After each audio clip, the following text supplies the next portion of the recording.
नमस्कार, आप सभी को हमारे YouTube चैनल @गोलू में स्वागत है। आज हम लोग इतिहास के बहुत ही महत्वपूर्ण टॉपिक लेकर के आए हैं जो क्लास 12वीं से संबंधित है। इस अध्याय का नाम है राजा, किसान और नगर। इस अध्याय के 100 प्रश्न देखेंगे जो विभिन्न प्रतियोगिता परीक्षाओं में पूछे जाते हैं।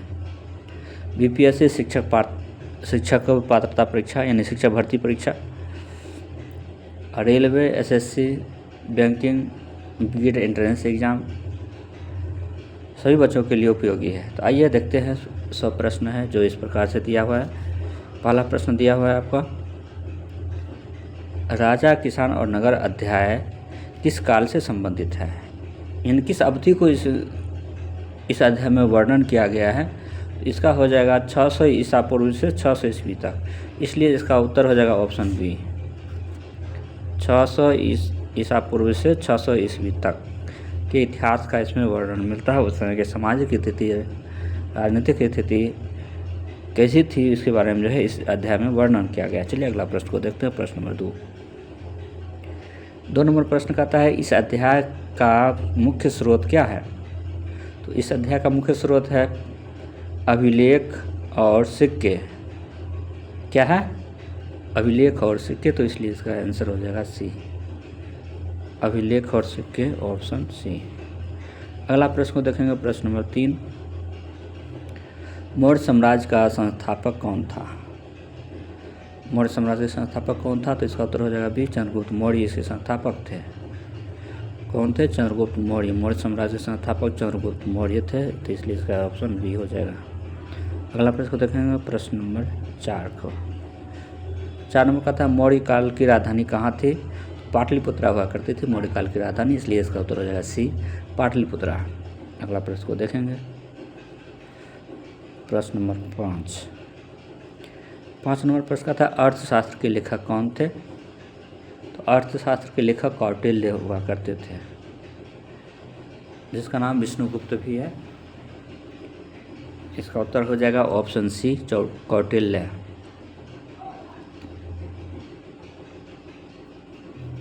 जिसको चाणक्य भी कहा जाता है, इसलिए इसका सी आंसर हो गया। अगला प्रश्न को देखेंगे। प्रश्न नंबर 6, अर्थशास्त्र किस विषय पर आधारित है। तो ये जो है राजनीतिक और अर्थ पर आधारित है। अर्थ मतलब रुपये पैसे की हिसाब किताब, आय व्यय की हिसाब किताब, व्यवस्थित ढंग से कार्य करने की जो विधि जो बताया गया है, खर्च करने की और आय आमदनी किस प्रकार से हो उसके बारे में वर्णन किया गया है। तो इसलिए इसका ऑप्शन हो जाएगा बी, इसका उत्तर है राजनीतिक और अर्थ। अगला प्रश्न को देखेंगे। प्रश्न नंबर 7 जो इस प्रकार से है, मौर्य प्रशासन में सबसे महत्वपूर्ण अधिकारी कौन था। मौर्य काल में सबसे अधिक महत्वपूर्ण अधिकारी जो थे अमात्य जो है विदेश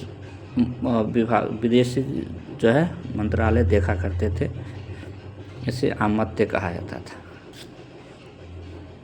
तो इसलिए इसका ऑप्शन बी उत्तर हो जाएगा। अमात्य मतलब विदेश मामलों को जो है ये देख रेख करते थे। अगला प्रश्न, धम्म का प्रचार किस शासक ने किया। तो अशोक के द्वारा धम्म का प्रचार किया गया था। जो कलिंगा युद्ध के बाद इनका हृदय जो है परिवर्तन होता है और उसी समय बौद्ध धर्म का ग्रहण कर लेते हैं, और वो जो है धम्म के प्रचार प्रसार करने के लिए अपने बेटी संघमित्रा और पुत्र महेंद्रू के भेजता है। उसी महेंद्रू के नाम पर जो है पटना में एक जगह है जिसका नाम है महेंद्रू घाट। तो इसका उत्तर क्या हो जाएगा? बी हो जाएगा, सॉरी सी हो जाएगा। अशोक के द्वारा शुरू किया गया था। अशोक के पुत्र का नाम था संघमित्रा, पुत्र का नाम था महेंद्रू। दोनों को जो है श्रीलंका धर्म के प्रचार प्रसार के लिए भेजे थे। अगला प्रश्न को देखेंगे। प्रश्न नंबर 9, अशोक ने किस धर्म का प्रचार किस माध्यम से किया। अशोक ने धम्म का प्रचार किस माध्यम से किया। तो इसका उत्तर हो जाएगा अशोक के द्वारा जो है किस तरीक़ा से अपनाया गया था। इसका सी हो जाएगा, शिलालेखों के द्वारा किया गया था। इन उपदेश जो है उनके विचार जो है महात्मा बुद्ध के, उसको शिलालेखों पर लिखवाया गया था और उसके द्वारा प्रचार प्रसार किया गया था। तो इसलिए इसका उत्तर हो जाएगा सी। अगला प्रश्न को देखेंगे, प्रश्न नंबर 9 हो गया है। 10 को देखेंगे, अशोक के शिलालेख किस भाषा में मिलती है या थे? किस भाषा में थे? तो अशोक के जो ये शिलालेख हुआ करते थे प्राकृतिक भाषा में हुआ करते थे। प्राकृतिक भाषा में भगवान बुद्ध का उपदेश भी जो है इसी भाषा में दिया गया है। अगला प्रश्न को देखेंगे, प्रश्न नंबर 11, ग्रामीण समाज की सबसे छोटी इकाई क्या थी? तो इसका उत्तर हो जाएगा 11 का बी हो जाएगा ग्राम।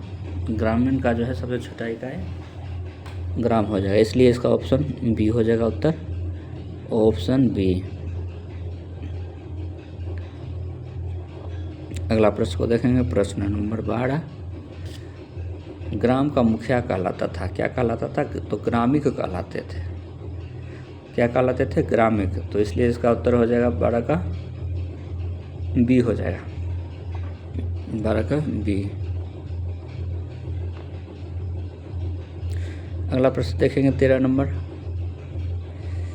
किसानों से लिया जाने वाला कर कहलाता था, क्या कहलाता था? तो किसानों से लिया जाने वाला कर जो है भाग कहलाता था। भाग, अंश जिसको कहते हैं, यानी उस किसानों के द्वारा जो कमाया गया उत्पन्न होता था फसल, उसके जो है कुछ भाग को जो है कर के रूप में लिया जाता था। तो कर को जो है उस समय भाग कहा जाता था, कितना भाग जो आपको देना है, जितना उपज हुआ है। तो इसलिए इसका ऑप्शन हो जाएगा बी। अगला प्रश्न को देखेंगे, प्रश्न नंबर 14, भाग कर सामान्यतः कितना होता था, मतलब किस अनुपात में लिया जाता था, ये पूछा जा रहा है। भाग कर किस अनुपात में लिया जाता था? तो इसका हो जाएगा ऑप्शन 1/6। तो इसका उत्तर ऑप्शन हो जाएगा सी हो जाएगा उत्तर, ऑप्शन सी, 1/6 लिया जाता था। जैसे 6 क्विंटल अनाज उपजता है तो 1 क्विंटल जो है कर के रूप में जाता था, टैक्स के रूप में जाता था। अगला प्रश्न को देखेंगे, प्रश्न नंबर 15, सिंचाई कर को क्या कहा जाता था? तो सिंचाई कर को कहा जाता था उदक भाग। क्या कहा जाता था? उदक भाग। बहुत महत्वपूर्ण प्रश्न है। इसी प्रकार के प्रश्न जब परीक्षा में पूछे जाते हैं तो हम लोग अचंभित हो जाते हैं, भाई ये प्रश्न कभी पढ़े नहीं, कहाँ से पूछ दिया है, ये तो लूसेंट एसपीडी में दिया नहीं है। ये जो है आपका एनसीईआरटी क्लास 12वीं 11वीं 12वीं को पढ़ते हैं, 6 to 12 को एनसीईआरटी पढ़ते हैं, तो आपको एक भी प्रश्न छूटने की कहीं से कोई गुंजाइश नहीं होगी। इसलिए आप अगर नहीं भी पढ़ पाते हैं, हमारे चैनल से जुड़े रहते हैं तो आपको जानकारी मिलती रहेगी, आपकी तैयारी मजबूत होगी। इसलिए हमारे चैनल को सब्सक्राइब करना है, दोस्तों को भी सब्सक्राइब करने के लिए बोलना है, ताकि हम आपसे जुड़ करके आप हमसे जुड़ करके तैयारी को बेहतर कर सकते हैं और हम आपके लिए बेहतर से बेहतर तथ्यों को लेकर के आते रहेंगे। चलिए अगला प्रश्न की ओर बढ़ते हैं, प्रश्न नंबर 16 नंबर कहता है, भूमि कर किस आधार पर लिया जाता था? भूमि कर लिया जाता था उपज के आधार पर, जितना उपज होता था उसी के आधार पर जो है भूमि कर लिया जाता था। इसलिए इसका उत्तर हो जाएगा बी ऑप्शन, उपज के आधार पर लिया जाता था। राजा उदारवादी होते थे तभी ऐसा संभव था कि उपज के अनुसार लिया जाता था, लेकिन जब राजा उदारवादी नहीं होते थे तब जो है प्रजा को कष्ट दे करके जितना कह दिया गया था, फसल हो चाहे नहीं हो उतना कर उसको चुकाना पड़ता था। किसान मुख्यतः क्या उगाते थे? तो उस समय किसान उपजाते थे गेहूं और चावल की खेती किया करते थे, गेहूं चावल की खेती करते थे, इसलिए इसका ऑप्शन बी उत्तर हो जाएगा। अगला प्रश्न को देखेंगे, हम लोग प्रश्न नंबर 18, विशिष्ट का अर्थ है, क्या अर्थ है? तो इसका अर्थ हो जाएगा बेगार, बेगार हो जाएगा, ऑप्शन बी। अगला प्रश्न को देखेंगे, प्रश्न नंबर 19 नंबर कहता है, बेगार का सर्वाधिक बोझ किस पर था? तो इसका बोझ किसान पर हुआ करता था। किस पर? किसान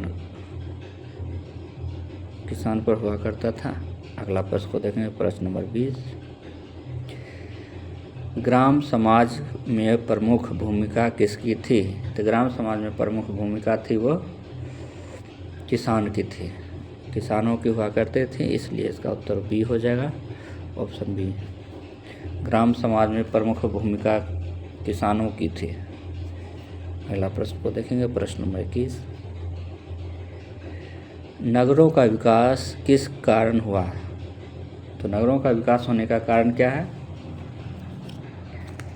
तो इसका मुख्य कारण है कि व्यापार होना, नगर से व्यापार होता था बड़े पैमाने पर, इस वजह से जो है नगरों का विकास हुआ था। और ज़्यादातर नदियाँ क्या थी? समुद्र के किनारे, ज़्यादातर शहर जो थी वह नदी और समुद्र के किनारे बसे हुए क्षेत्र वहीं ज़्यादा विकसित हो सका, चाहे महाराष्ट्र हो, तमिलनाडु हो, आंध्र प्रदेश, उड़ीसा के, गोवा के, ये सभी राज्य जो है समुद्र के किनारे हैं। यहाँ से व्यापार, विदेशी व्यापार होते थे, आना जाना होता था, सामान की लादाई होती थी, लोड होती थी, इस वजह से यहाँ पर विकास ज़्यादा हो सके, इसलिए यहाँ जो है एक नगर के रूप ले लिया, शहर के रूप ले लिया, और वह महानगरों में गिने जाते हैं। अगला प्रश्न को देखते हैं, प्रश्न नंबर 22। नगरों में रहने वाला धनी वर्ग कहलाता था, क्या कहलाता था? महाजन कहलाता था। महाजन जो कहलाते हैं, जो बड़ा व्यापारी होते हैं और लोगों को कर्ज दिया करते हैं, उसे महाजन कहा जाता था। अगला प्रश्न को देखेंगे, प्रश्न नंबर 23। श्रेष्ठी शब्द किससे संबंधित है? श्रेष्ठी शब्द व्यापारी से संबंधित है, व्यापारी को श्रेष्ठी कहा जाता था। 600 ईसा पूर्व से 600 ईस्वी तक के काल के बारे में हम लोग अध्ययन कर रहे हैं, इस काल के सामाजिक स्थिति के बारे में बताया जा रहा है। अगला प्रश्न को देखेंगे, प्रश्न नंबर 24। प्राचीन भारत का प्रसिद्ध व्यापारिक केंद्र था, कौन था? यानी प्राचीन काल में व्यापार के लिए कौन सा शहर था जो प्रसिद्ध था? तो इसका हो जाएगा सी, ताम्रलिप्ति। ताम्रलिप्ति उस समय शहर हुआ करता था। कमेंट में बताइए इसका अभी का क्या नाम है। अगला प्रश्न देखते हैं हम लोग, 25 नंबर। ताम्रलिप्ति किस लिए प्रसिद्ध था? तो ताम्रलिप्ति प्रसिद्ध था समुद्री व्यापार करने के लिए, समुद्री व्यापार करने के लिए, तो इसलिए इसका ऑप्शन हो जाएगा बी। अगला प्रश्न 26 नंबर। सिक्के के प्रचलन से क्या बढ़ा? सिक्के के प्रचलन से व्यापार बढ़ा, व्यापार। 27। गुप्त काल को किस लिए जाना जाता है? गुप्त काल को किस लिए जाना जाता है? तो इसका ऑप्शन हो जाएगा आपका स्वर्ण युग के रूप में जाना जाता है गुप्त काल को, इसलिए ऑप्शन बी उत्तर हो जाएगा। अगला प्रश्न 28। गुप्त काल में भूमि दान किसे दिया जाता था? तो गुप्त काल में भूमि दान ब्राह्मणों को दिया जाता था, जो पुजारी होते थे, पुरोहित होते थे, उन्हें दिया जाता था। 28 का हो जाएगा सी। अगला प्रश्न, भूमिदान से क्या प्रभाव पड़ा? भूमिदान से क्या प्रभाव पड़ा? तो उसका प्रभाव ये पड़ा कि किसानों पर दबाव बढ़ा, किसानों पर दबाव बढ़ा, यानी किसानों को उतना टैक्स जो है कम होता गया, और किसान यानी राजकोष में जो है आय कम हो गया, टैक्स कम हो गया, किसानों पर दबाव बढ़ा। अगला प्रश्न, प्रश्न नंबर 30। नगरों में प्रमुख पेशा क्या था? तो व्यापार था, नगरों में प्रमुख पेशा व्यापार था।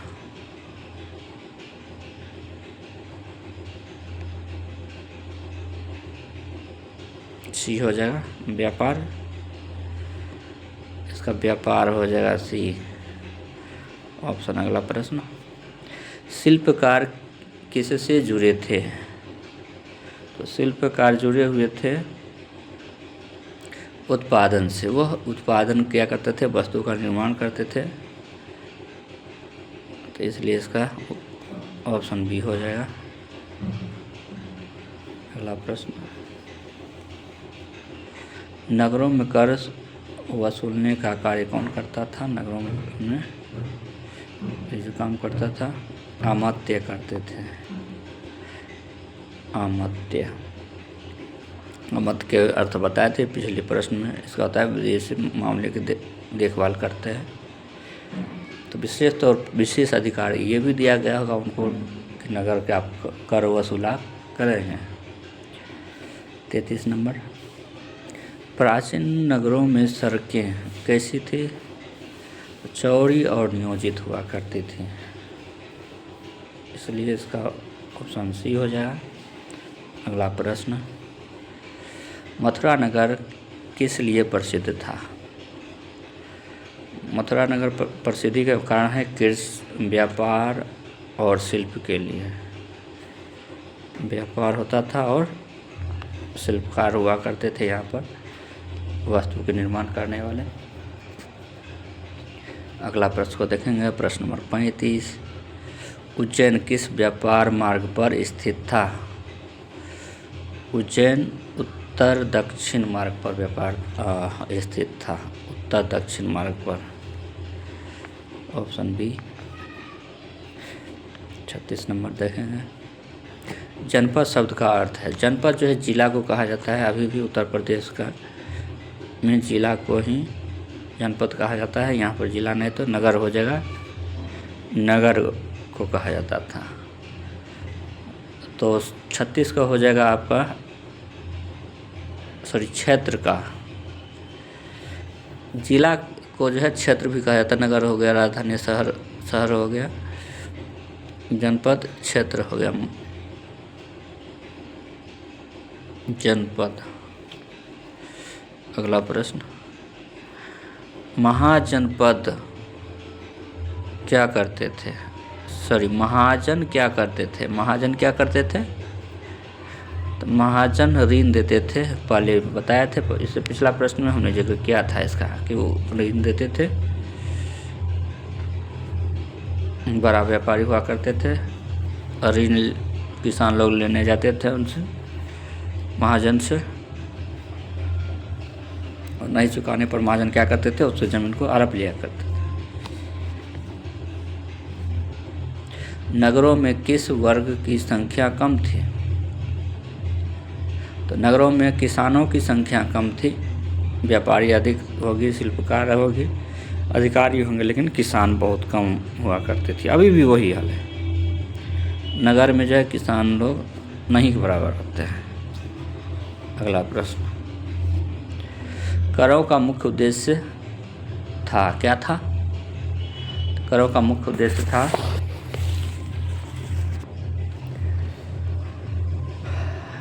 सेना का खर्च, सेना पर जो खर्च करना था इसका मुख्य उद्देश्य।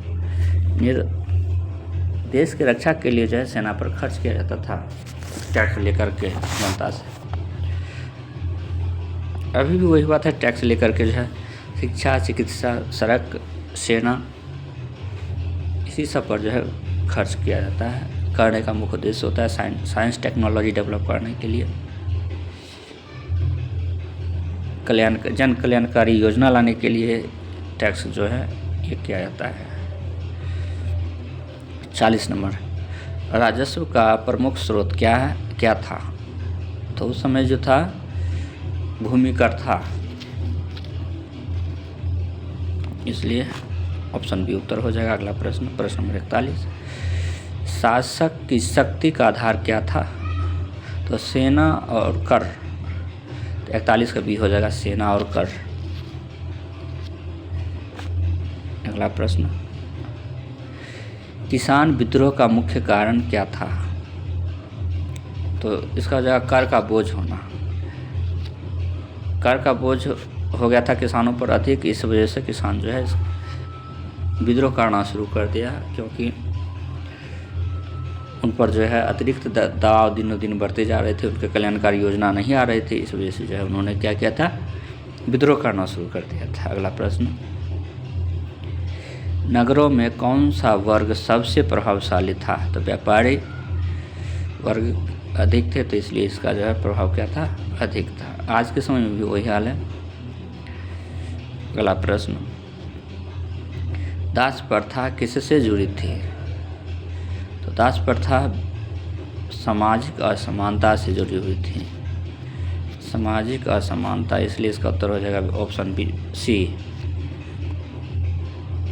हिरण्यकर किस रूप में लिया जाता था? हिरण्यकर जो है नकद के रूप में लिया जाता था।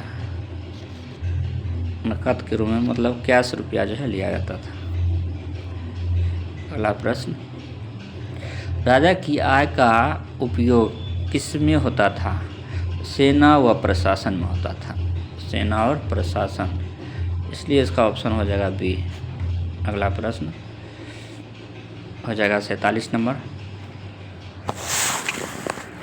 47 नंबर का आता है,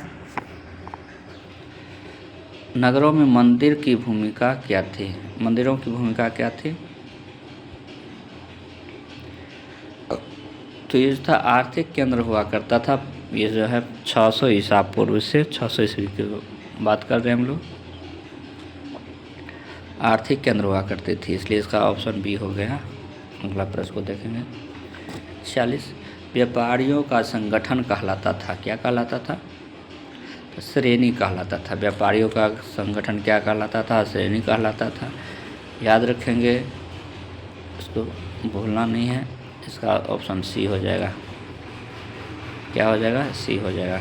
अगला प्रश्न, श्रेणियाँ क्या थी?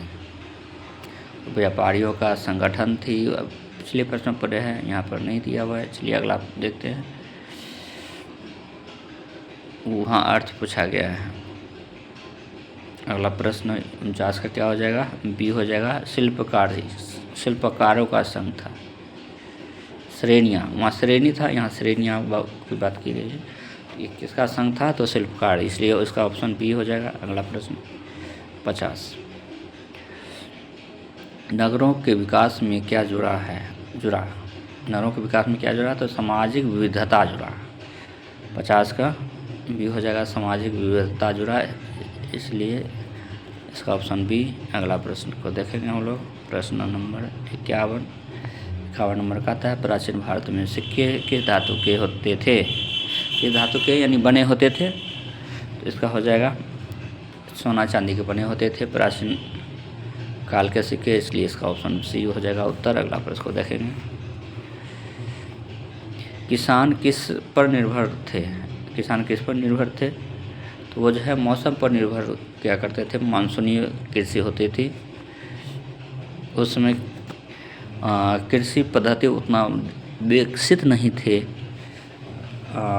सिंचाई के संसाधन पर्याप्त नहीं थी, इस वजह से मौसम पर ही निर्भर हुआ करते थे। अब के समय में तो पंपिंग सेट, मोटर इत्यादि जो है, ये सब जो है संसाधन है हमारे बीच, जिसके कारण हम लोग क्या करते हैं? प्रतिकूल परिस्थिति में भी कृषि करने में सफल हो पाते हैं।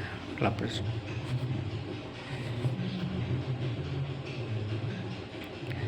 नगरों में बाजार को क्या कहा जाता था? नगरों में बाजार को क्या कहा जाता था?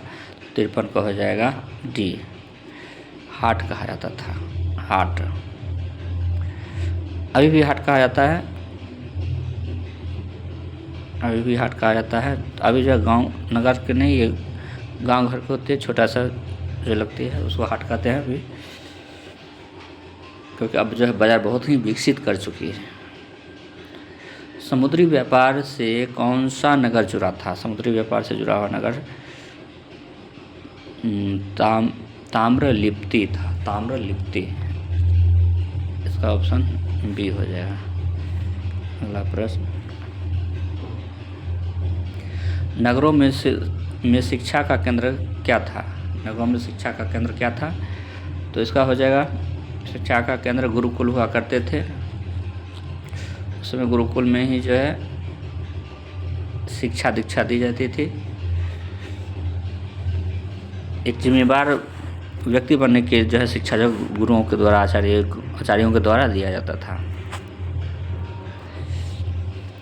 किसानों की सामाजिक स्थिति कैसी थी? किसानों की सामाजिक स्थिति कैसी थी? तो इसका हो जाएगा मध्यम। मध्यम थी। आज भी वही है, मध्यम ही है किसानों की स्थिति।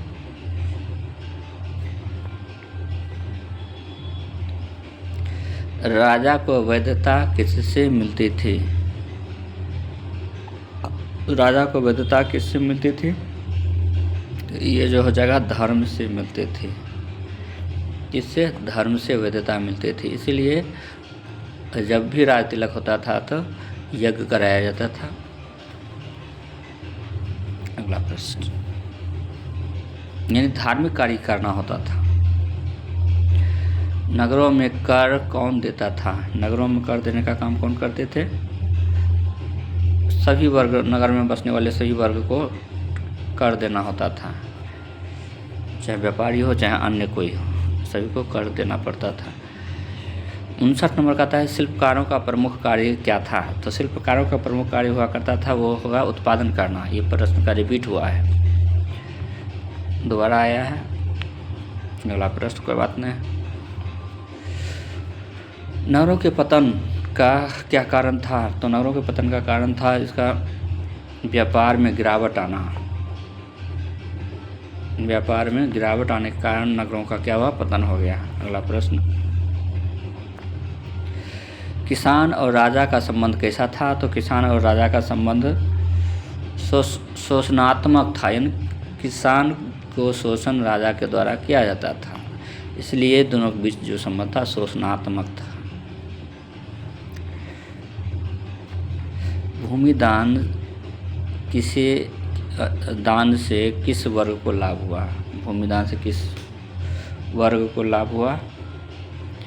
तो ये है ब्राह्मण संप्रदाय को लाभ हुआ। उन्हें जो है पूजा कराया जाता था और भूमि दान दिया जाता था।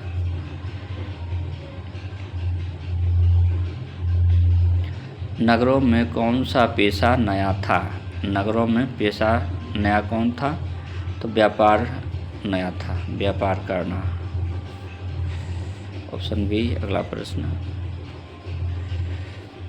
कर न देने पर क्या होता था? तो कर न देने पर दंड दिया जाता था, राजा के सिपाही हो या फिर मंत्री के द्वारा।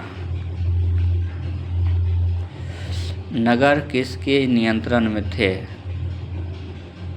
राजा के नियंत्रण में नगर हुआ करते थे, इसलिए इसका ऑप्शन सी हो जाएगा उत्तर। अगला प्रश्न,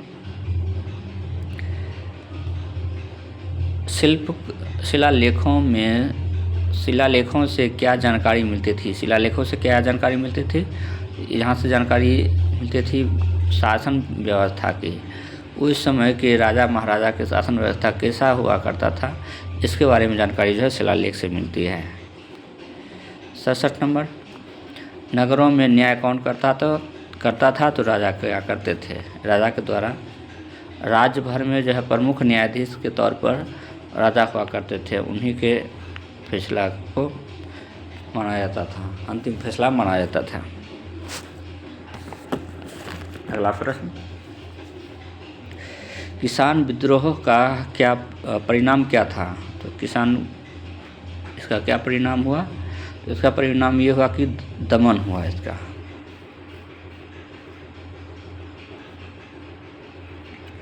किसानों का दमन किया, यानी विद्रोह को जो है दबा दिया गया था राजा के सैनिकों के द्वारा, इसलिए इसका उत्तर हो जाएगा ऑप्शन सी। अगला प्रश्न,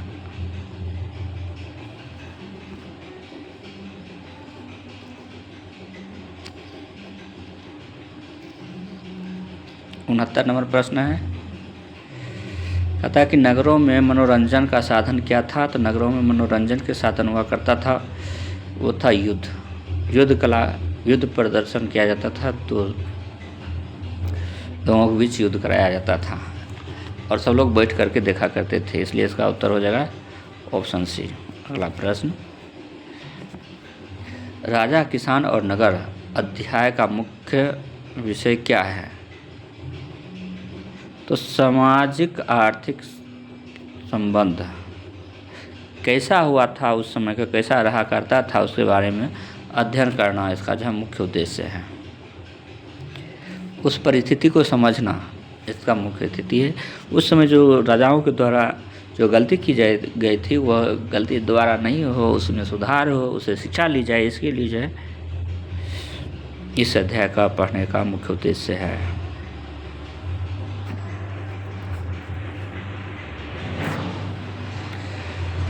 शासक वर्ग में कौन शामिल थे?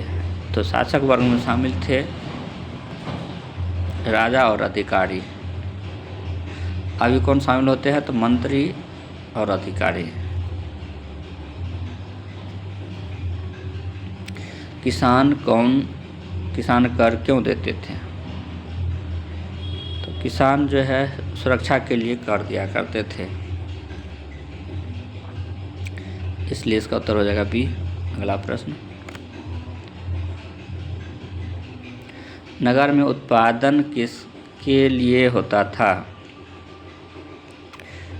तो यहाँ जो है बाजार के लिए उत्पादन होता था। नगर में उत्पादन किसके लिए होता था? बाजार के लिए होता था। प्राचीन नगर किसके केंद्र था? प्राचीन नगर केंद्र था वो हो जाएगा व्यापार और शिल्प का। व्यापार और शिल्प। कर व्यवस्था में किसे लाभ हुआ? कर व्यवस्था में इस प्रश्न का भी रिपीट हुआ है। कर व्यवस्था में किसे लाभ हुआ? तो इसका हो जाएगा राजा को लाभ हुआ। अगला प्रश्न, इसका ऑप्शन बी। नगरों में किसका प्रभाव अधिक था? तो व्यापारी वर्ग का अधिक था। इस प्रश्न यह भी प्रश्न रिवीजन हुआ है, रिपीट हुआ है। अगला प्रश्न, किसान किस वर्ग में आते थे? तो मध्यम वर्ग में आते थे। मध्यम वर्ग में। अगला प्रश्न, शासक का मुख्य उद्देश्य क्या था? शासक का मुख्य उद्देश्य क्या था? तो शासक का मुख्य उद्देश्य सत्ता बनाए रखना। क्या था? सत्ता को बनाए रखना, इसलिए इसका उत्तर ऑप्शन बी हो जाएगा। सत्ता को बनाए रखेंगे तब तो राज करेंगे, तो इसीलिए जो है क्या था उसका राजा का उद्देश्य सत्ता को बनाए रखना। नगरों में आवास कैसा हुआ करता था? तो नियोजित हुआ करता था, व्यवस्थित ढंग से बना हुआ करता था, इसलिए इसका ऑप्शन बी हो जाएगा उत्तर। अगला प्रश्न,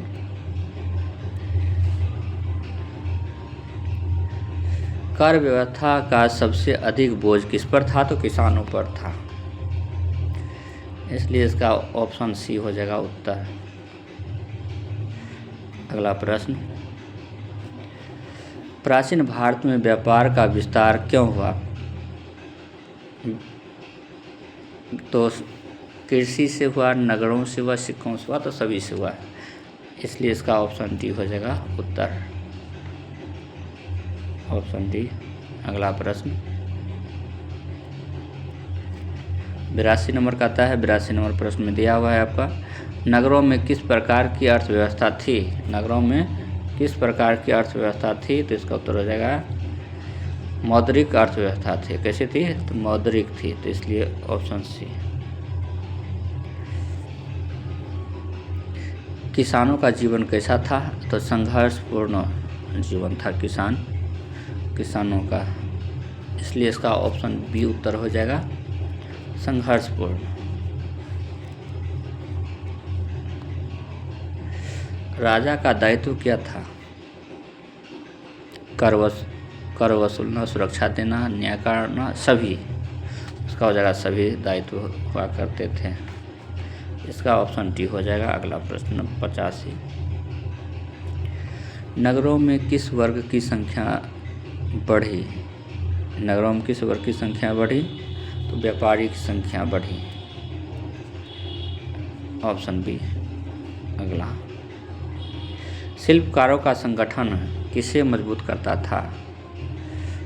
तो वो जो है नगर को मजबूत किया करते थे, तो इसलिए इसका उत्तर हो जाएगा बी। व्यापार व्यवस्था, कर व्यवस्था का आधार क्या था? कर व्यवस्था का आधार क्या था? तो वो था भूमि हुआ करता था, भूमि। अगला प्रश्न, नगरों में सबसे महत्वपूर्ण गतिविधि क्या थी? नगरों में सबसे महत्वपूर्ण गतिविधि क्या थी? तो वह थी व्यापार। अगला प्रश्न, किसान समाज का आधार क्यों थे? तो किसान जो थे उत्पादन करते थे, इसीलिए जो है ये आधार हुआ करते थे, इसलिए ऑप्शन बी इसका उत्तर हो जाएगा। अगला प्रश्न, राजा की शक्ति का प्रतीक क्या था? राजा की शक्ति के प्रतीक वो मुकुट हुआ, सेना हुआ करते थे। जिस राजा के सेना जितना मजबूत होगा, जितना अधिक होगा, वो उतना ही शक्तिशाली होंगे। तो सेना के राजा के प्रतीक, शक्ति के प्रतीक के तौर पर सेना होंगे, इसलिए इसका ऑप्शन बी ए हो जाएगा उत्तर। नगरों के विकास से क्या बदला? नगरों के विकास से क्या बदला? तो सामाजिक संरचना बदला, इसलिए 91 का आंसर ये हो जाएगा आपका, सामाजिक संरचना में बदलाव हुआ। अगला प्रश्न 92, किसान विद्रोह का परिणाम सामान्यतः क्या होता था? क्या होता था सामान्यतः, यानी सामान्य तौर पर तो दमन किया जाता था, उसके विद्रोह को दबा दिया जाता था सैनिकों के मदद से, राजा के द्वारा। लेकिन उसके कल्याणकारी योजना उसके लिए जो है नहीं बनाया जा रहा था। अगला प्रश्न 93, नगरों में प्रशासन कौन संभालता था? तो नगरों में प्रशासन अधिकारी लोग संभाला करते थे। अधिकारी की देखरेख में नगर की जो है प्रशासनिक कार्य को संपादन किया जाता था, इसलिए इसका आंसर हो जाएगा ऑप्शन सी, अधिकारी। 94 नंबर, राजा, किसान और नगर किसके उदाहरण हैं? तो इसका हो जाएगा सामाजिक आर्थिक ढांचा के उदाहरण हैं, इसलिए ऑप्शन बी हो जाएगा उत्तर। अगला प्रश्न 95, इस अध्याय से आप इस अध्याय से क्या समझ आता है? तो इस अध्याय से समाज का संपूर्ण चित्र दिखता है कि उस समय के सामाजिक गतिविधियां किस प्रकार की हुआ करती थी, सामाजिक संरचना किस प्रकार की हुआ करती थी, किस प्रकार की विधि व्यवस्था हुआ करती थी, इस सब के बारे में जानकारी मिलती है। 96, प्राचीन समाज में सबसे अधिक शोषित वर्ग कौन था? तो किसान हुआ करता था, इसलिए इसका ऑप्शन हो जाएगा डी, 96 का, डी नहीं बी, किसान हुआ करता था। किसान ऑप्शन बी में है आपका, डी में नहीं है, इसलिए इसका बी आंसर हो जाएगा। अगला, नगरों का विकास किससे जुड़ा था? तो नगरों का विकास जुड़ा हुआ था वो व्यापार से जुड़ा हुआ था, यानी जिस नगर में जितना विकास अधिक होता था वो नगर उतना ही विकसित हुआ। 98, राजा का शासन किस पर आधारित था? तो राजा का जो शासन था वो धर्म और कर पर आधारित था, इसलिए इसका ऑप्शन बी हो जाएगा उत्तर। इसका उत्तर हो गया ऑप्शन बी। अगला प्रश्न नंबर 99, किसान नगरों का संबंध कैसा था? तो किसान नगरों का संबंध हुआ करता था, परस्पर निर्भर करते थे, दोनों एक दूसरे पर निर्भर करते थे, दोनों बीच अन्योन्याश्रय का संबंध हुआ करता था, इसलिए इसका ऑप्शन हो जाएगा बी। लास्ट प्रश्न की ओर हम लोग बढ़ चुके हैं, लास्ट प्रश्न पर आ गए हैं। लास्ट प्रश्न कहता है कि राजा, किसान और नगर अध्याय का अध्ययन क्यों आवश्यक है? परीक्षा के लिए, इतिहास समझने के लिए, समाज की संरचना जानने के लिए। इसका हो जाएगा सभी परिस्थिति के लिए जो है आपको इस अध्याय की अध्ययन करना आवश्यक है, इसलिए इसका ऑप्शन हो जाएगा डी। इसी के साथ आज का ये अध्याय समाप्त होता है। इस प्रकार से आज हम लोगों ने 100 प्रश्न देखा है। अध्याय का नाम है राजा, किसान और नगर। इस बहुत ही महत्वपूर्ण है, केंद्रीय विद्यालय के परीक्षा में भी पूछा जाता है। तो इसलिए हमसे जुड़िए, हमारे चैनल को सब्सक्राइब कीजिए और देखते रहिए हमारे इस चैनल को और अपने तैयारी को रफ्तार देते रहिए। जय हिंद, जय भारत। इसी के साथ आज क्लास समाप्त करते हैं। आप सभी को बसंत पंचमी की हार्दिक शुभकामना। जय माँ शारदे, जय माँ सरस्वती भगवती सभी को सद्बुद्धि दे, सद्ज्ञान दे, सभी अपने तरक्की करें। जय हिंद, जय भारत।